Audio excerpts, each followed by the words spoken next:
الحمد لله رب العالمين والعاقبة للمتقين والصلاة والسلام على سيد الأنبياء والمرسلين سيدنا وحبيبنا وحبيب رب العالمين محمد وعلى آله وأصحابه ومن هدى بهديه إلى يوم الدين. قال الله تبارك وتعالى في كتابه المجيد والفرقان الحميد: فأعوذ بالله من الشيطان الرجيم بسم الله الرحمن الرحيم.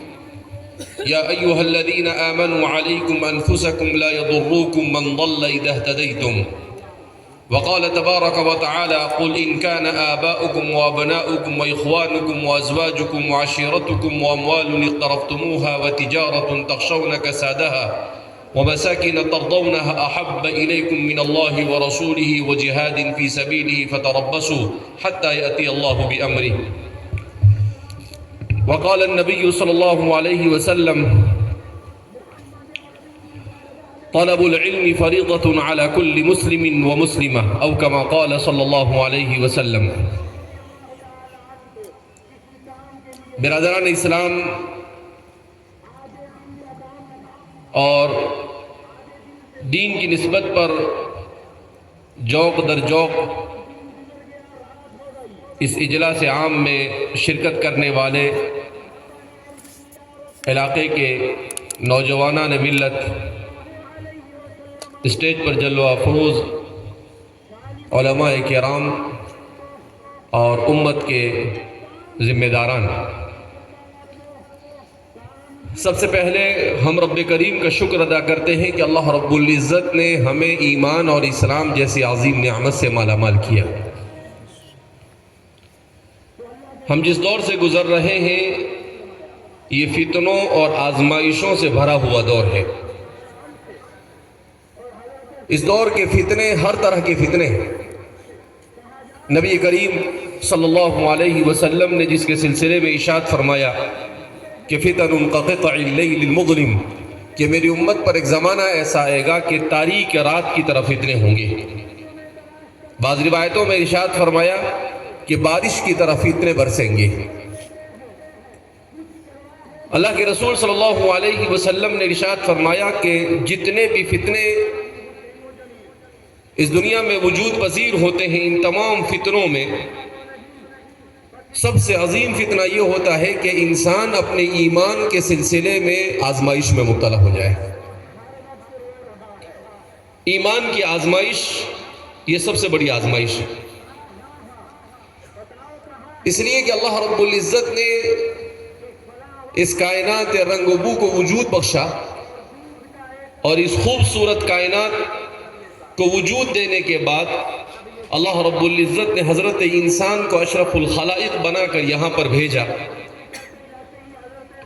تو ظاہر سی بات ہے کہ انسان کو اس دنیا میں اس لیے نہیں بھیجا ہے کہ وہ انسان اپنی زندگی ایسے ہی گزار دے،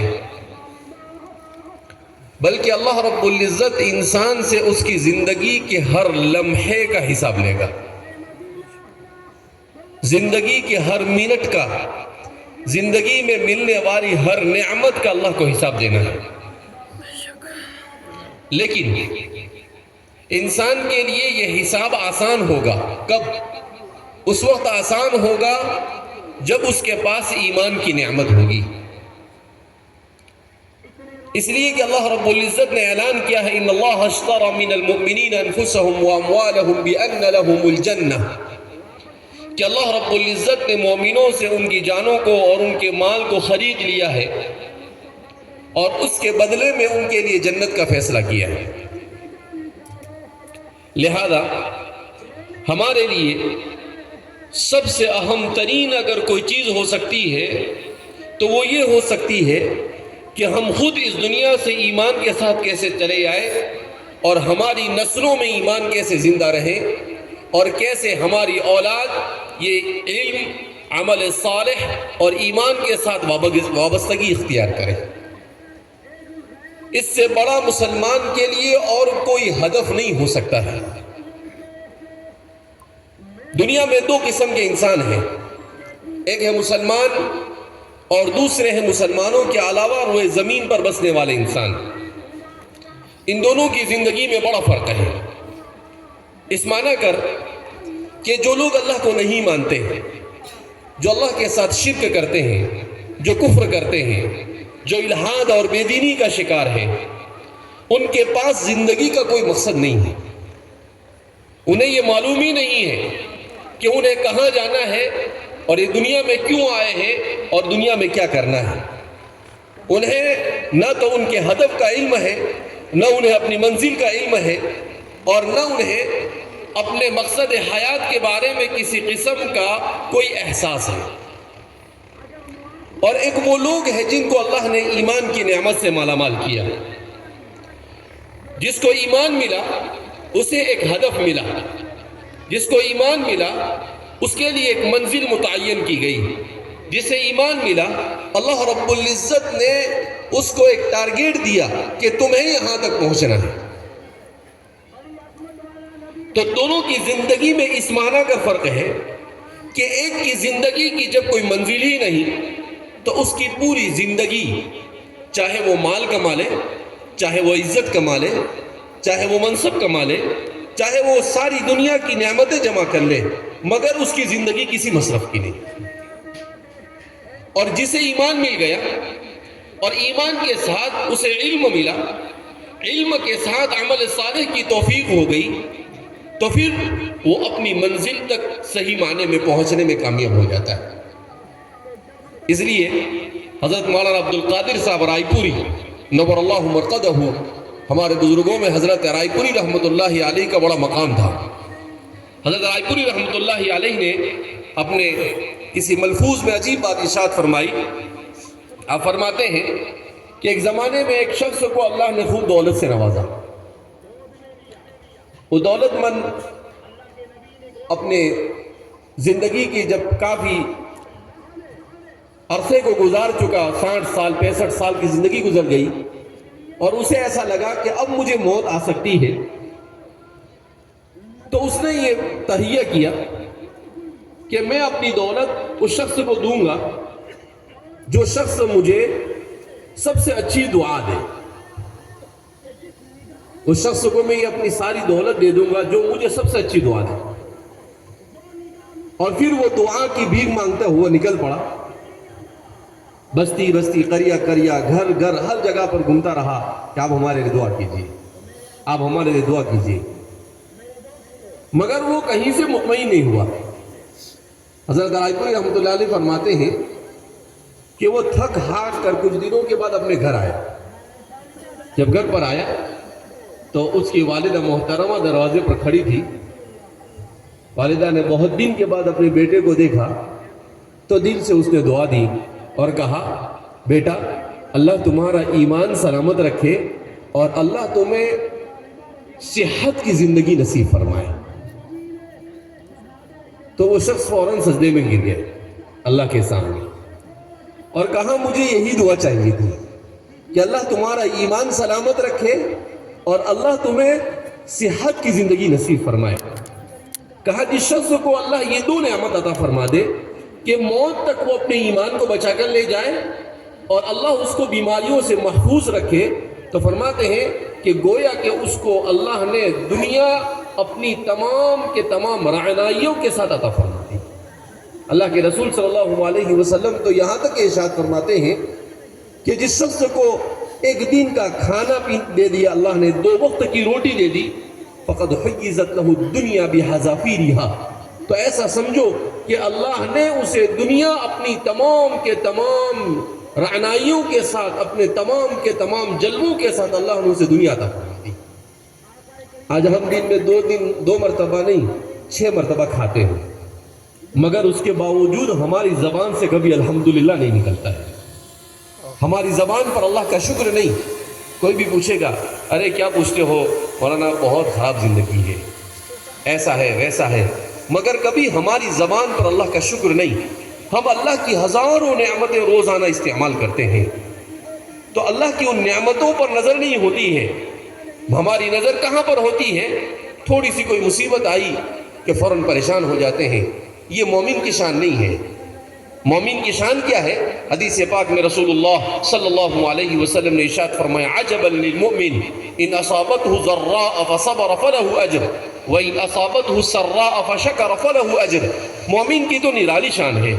کہا اگر اسے کوئی مصیبت پہنچتی ہے، بیماری پہنچتی ہے، تکلیف اور پریشانی پہنچتی ہے اور وہ صبر کرتا ہے تب بھی اللہ کے یہاں سے اجر پاتا ہے. اور اگر اسے کوئی نعمت ملتی ہے اور نعمت کے ملنے پر اللہ کا شکر ادا کرتا ہے تب بھی وہ اجر پاتا ہے. کہا مومن کے دونوں ہاتھ میں لڈو ہے. اللہ رب العزت نے اس کے لیے ایسی زندگی، تو مومن کی زندگی سے بڑھ کر دنیا میں کسی کی زندگی بہتر نہیں ہو سکتی ہے. حضرت مولانا عبد الباری صاحب تو فرمایا کرتے تھے کہ انسان کی تعریف میں نے سائنسدانوں کے پاس تلاش کی، میں نے فلاسفہ کے پاس تلاش کی، مجھے کہیں نہیں ملی. میں نے جب قرآن کی روشنی میں انسان کی تعریف جاننے کی کوشش کی تو قرآن نے مجھے کہا کہ انسان وہ ہے جس کو کہا جائے العبد المؤمن. مومن بندہ یہ حقیقی معنی میں انسان ہے. اگر ایمان نہیں ہے اور ایمان کے بغیر اس دنیا میں انسان زندگی گزارتا ہے تو وہ انسان کی شکل تو ہے مگر انسان کی حقیقت نہیں ہے. اسی لیے قرآن کریم نے کہا انہم کالانعام بل ہم اضل، کہ جو لوگ کھاتے ہیں پیتے ہیں اور اس کے علاوہ نہ اللہ کی عبادت، نہ عمل صالح، نہ اخلاق، کوئی چیز ان کی زندگی میں نہیں ہے. اللہ فرماتے انہم کالانعام بل ہم اضل، یہ تو چوپایوں کی طرح ہے بلکہ چوپایوں سے بھی گئے گزرے ہیں. کہ چوپائے کو تو عقل نہیں ہے اس لیے وہ صرف کھاتا اور پیتا ہے، مگر انسان کو اللہ نے ایک عقل دی، انسان کو اللہ نے آنکھیں دی، وہ اللہ کی نعمتوں کو اپنی آنکھوں سے دیکھتا ہے، وہ اللہ کی نعمتوں سے لطف اندوز ہوتا ہے، مگر اس کے باوجود بھی وہ اگر اللہ کو نہیں پہچانتا ہے تو اس سے زیادہ محروم اس دنیا کے اندر میں اور کوئی نہیں ہو سکتا ہے. لہذا ہم اللہ رب العزت کا شکر ادا کریں کہ اللہ نے یہ اتنی عظیم نعمت ہمیں عطا فرمائی. حضرت مولانا عبد القادر صاحب اس قصے کو بیان کرنے کے بعد فرماتے ہیں کہ پہلے زمانے میں لوگوں کو ایمان بچانے کی فکر ہوتی تھی اور ہمارے زمانے میں لوگوں کو ایمان بیچنے کی فکر ہے. جملہ جب پڑھا میرے بدن کے رونگٹے کھڑے ہو گئے کہ اللہ اکبر. 60 سال پہلے ایک آدمی کہہ کر جاتا ہے کہ پہلے زمانے میں مومن ایسا تھا اسے اپنے ایمان کو بچانے کی فکر ہوتی تھی، اور آج کا مومن ایسا کمزور ہو چکا ہے کہ اسے ایمان بیچنے کی فکر ہے. وہ اپنے ایمان کو بیچنے کے لیے تیار ہے. وہ دنیا کی حقیر سے حقیر چیزوں کے لیے اپنے ایمان کو بیچ دیتا ہے. وہ دولت کے لیے ایمان کو بیچ دیتا ہے، وہ کرسی کے لیے ایمان کو بیچ دیتا ہے، وہ منصب اور عزت کے لیے، نام و نمود کے لیے ایمان کو بیچ دیتا ہے. اس سے زیادہ خسارے کا اور کوئی سودا نہیں ہو سکتا ہے. اللہ رب العزت ہماری حفاظت فرمائے. پھر آپ نے فرمایا کہ اگر آپ یہ چاہتے ہو کہ آپ ہمیشہ، ہم پوری دنیا کے لوگوں کی شکایت کرتے ہیں کہ مسلمانوں کے خلاف اس نے یہ کیا، مسلمانوں کے خلاف اس نے یہ کیا، کہا کہ لوگوں کی شکایتیں کرنے کے بجائے خود ہم اپنی زندگی میں ایمان کو اور عمل صالح کو جگہ دینے کی کوشش کریں. کہا جب ہم 100% اسلام پر عمل کرنا شروع کر دیں گے، جب ہماری زندگی عمل صالح سے لبریز ہو جائے گی، جب ہم اخلاص کے ساتھ اللہ کی رضامندی کے لیے سب کچھ کرنا شروع کر دیں گے، جب ہم اپنے اخلاق کی اصلاح کر لیں گے، جب ہم اپنے اخلاق کو سدھار دیں گے، تو فرماتے ہیں کہ اللہ رب العزت ہماری ایسے مدد فرمائے گا کہ ہم نے اس کا تصور بھی نہیں کیا ہوگا. لہذا ہم لوگوں کی شکوہ شکایت کو بیان کرنے کے بجائے خود اپنا محاسبہ کریں کہ ہم کون ہیں، ہم کیا کر رہے ہیں، اور ہم کہاں کھڑے ہیں، اور ہمیں کہاں کھڑا ہونا چاہیے. تو اس لیے ہمارے کشمیر کے مسلمانوں کو تو ڈبل شکر ادا کرنا چاہیے. کیوں؟ اس لیے کہ لوگ کہتے ہیں کہ کشمیر دنیا کی جنت ہے، تو اتنی خوبصورت رہنے کی جگہ اللہ نے عطا فرمائی، تو ظاہر سی بات ہے اس پر تو ڈبل شکر بنتا ہے. تو ہمیں تو ڈبل شکر ادا کرنا چاہیے کہ جدھر دیکھو ادھر صرف اور صرف حسین نظارے نظر آتے ہیں. قرآن کریم میں اللہ رب العزت ایک جگہ پر عجیب بات ارشاد فرماتے ہیں جنت کے سلسلے میں، وَفِيهَا مَا تَشْتَهِيهِ الْأَنفُسُ وَتَلَذُّ الْأَعْيُنُ. تو مجھے ایک دن تعجب ہوا، میں نے کہا قرآن کہتا ہے وَفِيهَا مَا تَشْتَهِيهِ الْأَنفُسُ وَتَلَذُّ الْأَعْيُنُ، کہ جنت میں تمہارے جی میں، تمہاری خواہش میں، تمہارے دل میں، تمہارے خیالات میں جو کچھ آئے گا وہ اللہ تمہیں جنت میں دے دے گا. تو ابھی کچھ بچا ہی نہیں کہ بھئی آپ کے دل میں جو آیا وہ جنت میں مل جائے گا. حدیث پاک میں اللہ کے رسول صلی اللہ علیہ وسلم نے ارشاد فرمایا کہ اگر جنت میں کوئی آدمی سیب کھا رہا ہوگا، کشمیر والوں کو تو سیب ہی کی مثال دینی پڑے گی، سیب کھا رہا ہے اور سیب کھاتے کھاتے اس کے دل میں یہ بات آئی کہ مجھے بادام کھانا ہے. تو فرماتے ہیں کہ وہ بادام نہیں بنے گا, اسی سیب میں اللہ بادام کا مزہ منتقل کر دے گا. اسی سیب میں اللہ کس کا مزہ منتقل کر دے گا؟ بادام. وہ سیب کھاتے کھاتے سوچے گا کہ یار مجھے تو اخروٹ کھانا ہے, تو فرماتے ہیں اسی سیب میں اخروٹ کا مزہ منتقل ہو جائے گا, اور فوراً جیسے ہی آپ ادھر سوچیں گے اتنا فاسٹ سافٹ ویئر اللہ کے یہاں پر کام کر رہا ہوگا کہ آپ کے سوچتے ہی فوراً اسی سیب کے اندر میں آپ کو جب دوسری مرتبہ آپ اس کو کھائیں گے تو آپ کو اخروٹ کا مزہ جو آپ نے سوچا اس میں منتقل ہو چکا. تو اب دنیا اس کے علاوہ تو کچھ بچا نہیں, مگر اس کے باوجود قرآن کہتا ہے وَفِيهَا مَا تَشْتَهِيهِ الْأَنفُسُ وَتَلَذُّ الْأَعْيُنُ کہ جنت میں جو دل میں آئے گا وہ بھی ہوگا, اور الگ سے بیان کیا اور آنکھوں کو لذت پہنچانے والی چیز ہوگی. تو میں اس آیت کریمہ پر غور کرتا رہا, مگر جب دنیا کی 30-40 ملکوں کو دیکھنے کا موقع ملا تو اب سمجھ میں آئی بات کہ تلذ الاعین, یہ تمام نعمتیں ایک طرف اور تلذ الاعین ایک طرف. اب آپ کہیں کہ تلذ الاعین کیا ہے؟ تلذ الاعین کا مطلب یہ ہے انسان کی آنکھوں کو بھانے والا منظر اور سین. انسان کی آنکھوں کو بھانے والا منظر اور سین. انسان کسی بھی چیز کو دیکھتا ہے, جب اسے بہت خوبصورت ہوتی ہے تو کیا کرتا ہے وہ؟ ارے ارے دیکھو دیکھو کتنا اچھا منظر نظر آ رہا ہے, ارے سورج دیکھو کیسا نظر آ رہا ہے. آپ دیکھتے ہیں پہاڑیوں کے اوپر جگہ جگہ پوائنٹ بنائے ہوئے ہوتے ہیں. وہ پوائنٹ کیا ہوتے ہیں؟ تلذ الاعین. وہ اس لیے بنایا کہ آپ وہاں پر کھڑے ہو کر اس منظر کو دیکھیں اور اپنی آنکھوں کو لذت پہنچائیں. تو تلذ الاعین یہ ساری نعمتوں کے مقابلے میں ایک الگ نعمت ہے, اور کشمیر حضرات کو یہ فری میں ملی ہے. جنت والوں کو تو جنت میں ملے گی, مگر یہاں پر جہاں بہت ساری اللہ کی فری نعمتیں ہیں, یہ سب سے بڑی نعمت آپ حضرات کو بالکل فری میں ملی ہوئی ہے کہ لوگوں کو ہزاروں لاکھوں روپے خرچ کر کر تلذ الاعین کے لیے کسی کو یہاں کشمیر آنا پڑتا ہے اور الگ الگ جگہ پر جا کر دیکھنا پڑتا ہے. مگر یہاں تو جب پونچھ میں آئے ہم لوگ تو ہم نے دیکھا کہ کسی کا گھر اس چوٹی پر ہے تو کسی کا اس سے اونچی والی چوٹی پر ہے, تو میں نے کہا یہ یہاں پر تو تلذ الاعین کے علاوہ اور کچھ ہے ہی نہیں. تو اللہ رب العزت نے ایمان دیا, اللہ رب العزت نے ہمیں ساتھ ساتھ میں اتنی نعمتیں عطا فرمائی, تو ہم سب کو دل کی گہرائیوں سے بولنا چاہیے الحمدللہ. کیا بولنا چاہیے؟ الحمدللہ. الحمدللہ الذی انعمنا بهذه النعم الجلیلہ. اس اللہ کا ہم کتنا شکر ادا کریں جس نے اتنی عظیم عظیم نعمتیں ہمیں عطا فرمائی, اور یہ ساری نعمتوں کے ساتھ ایمان عطا فرمایا. جب کشمیر کی بہت ساری اچھی اچھی جگہوں پر جانے کا اتفاق ہوا تو اور وہاں پر ہر جگہ پر دیکھا کہ ماشاءاللہ ہر جگہ پر داڑھی, ٹوپی, مسجد, اذان, تو طبیعت بڑی خوش ہوئی. تو میں نے دل میں کہا اللہ نے حسین جگہ بنائی اور وہاں پر اپنے پیارے بندوں مومنوں کو بسا دیا, مشرک کو وہاں پر جگہ بھی نہیں دی کہ وہ یہاں پر آ کر رہے.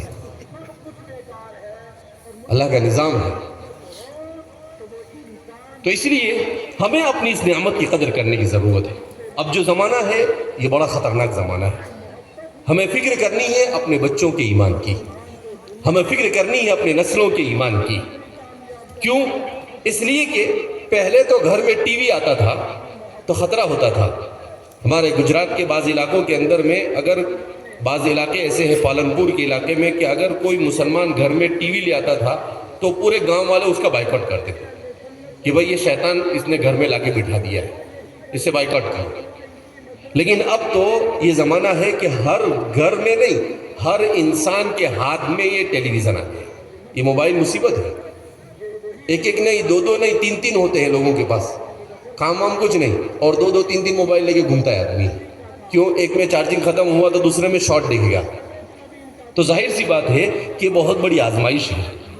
اللہ کے رسول صلی اللہ علیہ وسلم نے ارشاد فرمایا کہ بارش کی طرح فتنے برسیں گے.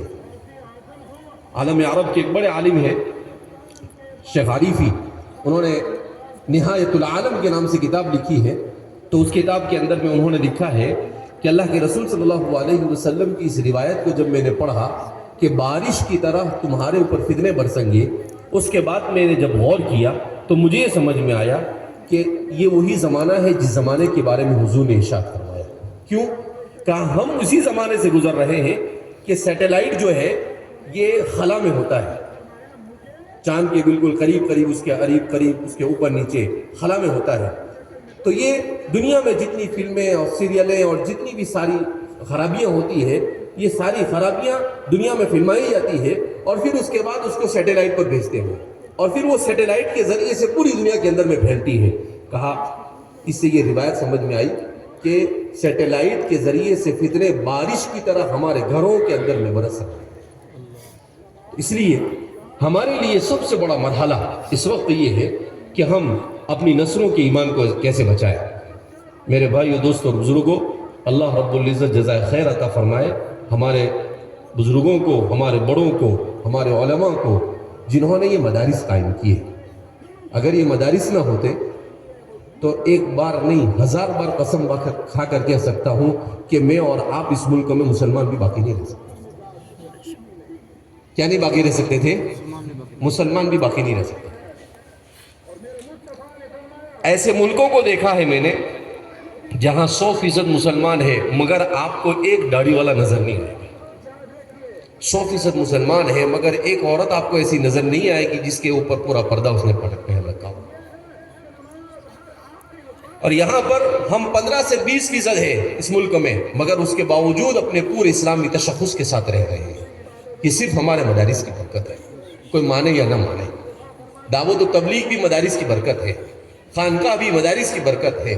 یہ ساری چیزیں بعد میں، سب سے پہلا جو کام کیا، کیوں؟ اس لیے کہ ایمان کو بچانے کے لیے سب سے اہم ترین کام یہ ہے کہ علم دین سے معاشرے کو آراستہ کیا جائے. اللہ کے رسول صلی اللہ علیہ وسلم نے بھی سب سے پہلے کیا کیا؟ حکومت نہیں قائم کی. آپ صلی اللہ علیہ وسلم نے سب سے پہلے تجارت نہیں شروع کی. آپ صلی اللہ علیہ وسلم نے سب سے پہلے کیا کام کیا؟ اپنے صحابہ کو علم کی نعمت سے سرفراز کیا.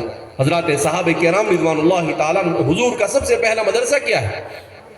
سب سے پہلا مدرسہ دار ارقم ابن ابی ارقم. حضرت ارقم ابن ابی ارقم رضی اللہ تعالیٰ عنہ مدینہ منورہ مکہ مکرمہ کے صحابی تھے، مہاجر صحابی تھے.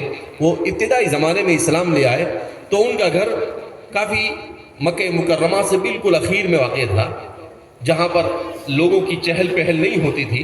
تو حضرت ارقم ابن ابی ارقم اللہ کے رسول صلی اللہ علیہ وسلم سے کہنے لگے کہ اللہ کے رسول صلی اللہ علیہ وسلم ہم کو حرم میں نماز بھی نہیں پڑھنے دیتے ہیں کفار مکہ اور مشرکین مکہ، اور کہیں پر دین کا سیکھنا بھی مشکل ہے، آپ کے پاس آنا بھی مشکل ہے. تو ایک کام کریں، آپ میرے گھر پر تشریف لے آئیں، جس کو بھی دین سیکھنا ہوگا وہ میرے گھر میں آ جائے گا. تو اللہ کے رسول صلی اللہ علیہ وسلم نے وحی کی نزول کے بعد جب مکہ میں ایمان پھیلا تو سب سے پہلے کیا کیا؟ مدرسہ دینیہ قائم کیا. کیا قائم کیا؟ مدرسہ دینیہ دار ارقم ابن ابی ارقم، جس کو میں کہتا ہوں غیر اقامتی درسگاہ. غیر اقامتی، جہاں ہاسٹل نہیں تھا، جہاں پر صرف صحابہ آتے تھے، پڑھتے تھے اور پھر چلے جاتے تھے. حضرت عمر نے وہیں پر اسلام قبول کیا اور پھر اس کے بعد جب مدینہ منورہ تشریف لائے تو یہاں پر آپ نے اقامتی درسگاہ قائم کی، مدرسۃ الصفہ. صفہ کا چبوترا جسے کہا جاتا ہے. تو آپ صلی اللہ علیہ وسلم نے علم دین ہی کو لے کر اپنی امت کے ایمان کے بچانے کی پوری اس تحریک اور اس انقلابی مزاج کو بنایا. لہذا اس بنا پر ہمارے یہ مدارس، یہ جو ہم کو ایسے نظر آتے ہیں کہ ٹوٹے پھوٹے ہیں، لیکن کوئی اس میں، لیکن یہی مدارس وہ ہے جس کے سلسلے میں علامہ اقبال بھی آپ کے کشمیر کے تھے، علامہ انور شاہ کشمیری بھی کشمیر کے تھے. تو ماشاءاللہ کشمیری لوگ بھی علمی میدان میں کوئی پیچھے نہیں رہے ہیں. تو علامہ اقبال جب ان کے ذہن و دماغ کے اندر میں اسلام کے بارے میں کچھ اعتراضات آئے اور قادیانیت سے آپ تھوڑا سا متاثر ہوئے تو ان کے ایک دوست ان کو پکڑ کر لے گئے علامہ انور شاہ کشمیری رحمۃ اللہ علیہ کے پاس، ایک کشمیری دوسرے کشمیری کے دربار میں. تو آپ فرماتے ہیں علامہ اقبال کہ وہ دل میں سوچ رہے تھے کہ میں یہ اعتراض کروں گا اور میں جب یہ اعتراض کروں گا تو میرا جواب یہ دیں گے، تو میں یہ سوال کروں گا، پھر یہ پوچھیں گے تو یہ سوال. بہت سوچ کر گئے، جا کر بیٹھے علامہ انور شاہ کشمیری کے پاس. تو علامہ انور شاہ کشمیری نے دعا سلام کیا اور سلام کرنے کے بعد اپنی بات شروع کر دی. جب آپ کی بات ختم ہوئی تو علامہ اقبال فرماتے ہیں کہ میرے ذہن و دماغ میں جتنے سوالات آئے تھے اس سب کے جواب مجھے مل گئے، ایک بھی سوال مجھے پوچھنا نہیں پڑا، جتنا میں سوچ رہا تھا وہ سارے کے سارے جواب مجھے مل گئے۔ تو پھر علامہ اقبال نے کہا نہ پوچھ ان فرقہ پوشوں کے بارے میں، ید بیضا لیے بیٹھے ہیں اپنی آستینوں میں۔ کہا کہ یہ لگتا ایسا ہے کہ یہ خرقہ پوش ہے، یہ کپڑے ان کے ہلکے پھلکے ہیں، ان کا اٹھنا بیٹھنا یہ ہلکا پھلکا، یہ تو میرے رسول کی سنت ہے۔ اللہ کے رسول صلی اللہ علیہ وسلم نے فقر کو اختیار کیا۔ ہمارے علماء نے لکھا ہے، محدثین نے، رسول اللہ صلی اللہ علیہ وسلم کا فقر اختیاری تھا۔ کیا مطلب؟ کہ اللہ نے کہا کہ محمد آپ چاہے تو ہم آپ کے لیے احد کو سونا بنا دیں، مگر اللہ کے رسول صلی اللہ علیہ وسلم نے کہا نہیں، مجھے نہیں چاہیے دولت، میں تو فقیری کی زندگی گزاروں گا۔ تو آپ صلی اللہ علیہ وسلم نے فقیری کو اختیار کیا، پسند کیا، اور خود حضور نے فرمایا انی لا اخاف علیکم الغنی فقر انما اخاف علیکم الغنی، اے میری امت مجھے تمہارے اوپر فقیری کا ڈر نہیں، مجھے تمہارے اوپر مالداری کا ڈر ہے کہ جب تمہارے پاس دولت آئے گی تو دولت اپنے ساتھ برائیوں کو لے کر آئے گی، دولت اپنے ساتھ سرکشی کو لے کر آئے گی۔ ہم جس دور سے گزر رہے ہیں اب آہستہ آہستہ معاشرے میں دولت بڑھتی جا رہی ہے، اور جیسے جیسے دولت بڑھتی جائے گی ویسے ویسے معاشرے میں برائیاں اور فتنے بڑھتے چلے جائیں گے۔ لہذا اس بنا پر مدارس سے وابستہ ہونا، علماء سے وابستہ ہونا، قرآن کریم سے وابستہ ہونا، یہ اس وقت کی سب سے بڑی ضرورت ہے۔ اگر ہم نے اپنے آپ کو قرآن سے وابستہ نہیں کیا، ہر گھر کا ہر فرد قرآن کریم کو بہترین پڑھنے کا عادی ہونا چاہیے، اور ہر گھر میں کم از کم ایک حافظ اور ایک عالم ضرور ہونا چاہیے، تو جا کر ہم فتنوں کا مقابلہ کر سکتے ہیں۔ اگر ہم ابھی بھی جہالت کے اندھیروں میں گھومتے رہیں گے تو پھر نہ ہمارے ایمان کو کوئی بچا سکتا ہے اور نہ خود ہم اپنے آپ کو سنبھال سکتے ہیں۔ لہذا اس بنا پر اپنے بچوں کو ان مدارس میں، ماشاءاللہ آپ کے علاقے میں کافی مدرسے ہیں، ان مدرسوں میں اپنے بچوں کو بھیج کر اپنے بچوں کو قرآن کریم کی تعلیم سے وابستہ کرے، دین کی تعلیم سے وابستہ کرے۔ وہ اس لیے کہ اللہ کے رسول صلی اللہ علیہ وسلم نے ارشاد فرمایا کہ باپ پر سب سے پہلا حق اولاد کا یہ ہے کہ وہ اسے اخلاق اور دین سکھائے۔ اگر ہم نے اپنے بچوں کو دین اور اخلاق نہیں سکھائے تو کل قیامت کے دن یہ بچہ جب اس کے لیے اللہ اعلان کرے گا کہ اسے جہنم میں پھینک دیا جائے، وہ کہے گا میرے باپ کو بھی ساتھ میں بھیجو، میری ماں کو بھی بھیجو، اس لیے کہ انہوں نے کبھی ہمیں دین کی فکر نہیں کی۔ لہذا بڑی ذمہ داری ہے ہماری کہ ہم کس طریقے سے اپنے آپ کو قرآن سے وابستہ کریں۔ جب قرآن سے یہ امت وابستہ ہوگی، وہ زمانے میں معزز سے مسلمان ہو کر اور ہم ذلیل و خوار ہوئے تاریخ قرآن ہو کر۔ قرآن کریم ہی سب سے عظیم طاقت ہے، مگر افسوس کے ساتھ کہنا پڑتا ہے کہ آج ہمارا عوام، ہمارے خواص ہر ایک نے قرآن کو چھوڑ دیا ہے۔ ہم نہیں پڑھتے قرآن، کیوں؟ ہمارے پاس ٹائم نہیں ہے، قرآن پڑھنے کے لیے ٹائم نہیں، اللہ کا کلام پڑھنے کے لیے ٹائم نہیں۔ وہ اللہ کا کلام جس کے بارے میں اللہ خود فرماتے ہیں کہ اگر ہم اس کو پہاڑ پر نازل کریں، پہاڑ نے بھی انکار کر دیا۔ اِنَّا عَرَضْنَا الْأَمَانَةَ عَلَى السَّمَاوَاتِ وَالْأَرْضِ وَالْجِبَالِ فَأَبَيْنَ أَن يَحْمِلْنَهَا، آسمان اور زمین نے کہا کہ بھئی ہم سے یہ امانت نہیں اٹھائی جائے گی۔ تو قرآن کریم سے زیادہ مقدس کوئی چیز نہیں ہو سکتی ہے۔ حدیث پاک میں اسی لیے رسول اللہ صلی اللہ علیہ وسلم نے ارشاد فرمایا کہ افضل الذکر تلاوت القرآن، اللہ کے ذکر میں سب سے افضل ترین اگر کوئی ذکر ہے تو وہ کیا ہے؟ قرآن کریم کی تلاوت ہے۔ جب گھر میں قرآن کی تلاوت کی جاتی ہے، جب قرآن کو سمجھا جائے گا، جب قرآن کے اوپر عمل کیا جائے گا تو آپ دیکھیں گے کہ ایسی برکتیں اللہ نازل فرمائے گے کہ انسان اس کے بارے میں تصور بھی نہیں کر سکتا۔ لہذا اس بنا پر ہمیں اپنے آپ کو قرآن کے ساتھ وابستہ کرنے کی ضرورت ہے، ہمیں اپنے آپ کو ذکر اللہ اور اللہ سے دعا مانگنے کا عادی بننے کی ضرورت ہے۔ آج یہ بھی عادت ہمارے پاس سے نکل گئی، دعا بھی نہیں کرتے ہم لوگ۔ کیوں؟